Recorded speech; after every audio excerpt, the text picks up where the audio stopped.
வணக்க மக்களை, நான் உங்கள் வீரா. நம்ம இன்றைக்கி என்ன பண்ண போகிறோம்னா மிளகா செடிக்கு உரம் போட போகிறோம். வாங்க இன்றைக்கி எப்படி உரம் போடணும்னு பார்க்கலாம். வாங்க. இதே எங்கள் மாப்பிள்ளை நம்ம இப்போ உரத்தை தூக்கிட்டு போகிறாப்புல நம்ம காட்டுக்கு தான் அவருக்கு இன்றைக்கி வேலைக்கு போகல, வேலை இல்லாதனால நம்ம காட்டில் வேலை பார்க்க வந்திருக்காப்புல. இப்போ உரம் மூட்டையை கொண்டு போய் போட்டு நம்ம தண்ணி விட போகிறோம். இப்போ வாங்க மோட்டரை ஆன் பண்ண போகலாம். வாங்க அங்கே மோட்டரை நோக்கி போயிட்டே இருக்கலாம். நம்ம மோட்ரு இங்கே தான் போர் போட்டிருக்கேன். போர் மோட்டரில் தான் தண்ணி பாயுது நமக்கு. இப்போ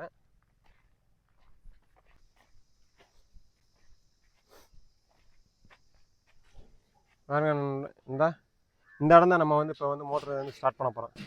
இந்த பச்சை அமைக்கி விட்டோம்னா ஃபுல்லாக நம்ம போட போகிறோம். இந்த கிடக்குங்க உரம் மூட்டை.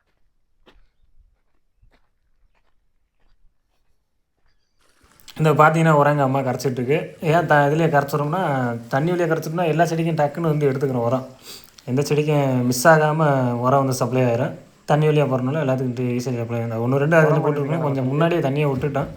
அதனால் சரி என்ன பண்ணுறது, அப்படியே தண்ணிக்குள்ளேயே போட்டுட்ருக்கேன் எடுத்து.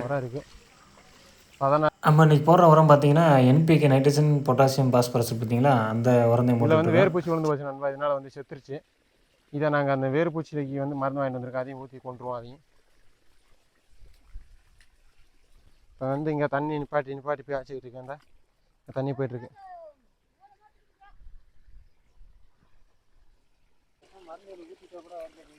ஆமாம், அப்படியே எடுத்து ஊற்றிடுவோமா கப்பான்னு. அந்த வேர்பூச்சி மருந்து இப்போ தண்ணியிலே கரைச்சி விட்டுலாம் நண்பா.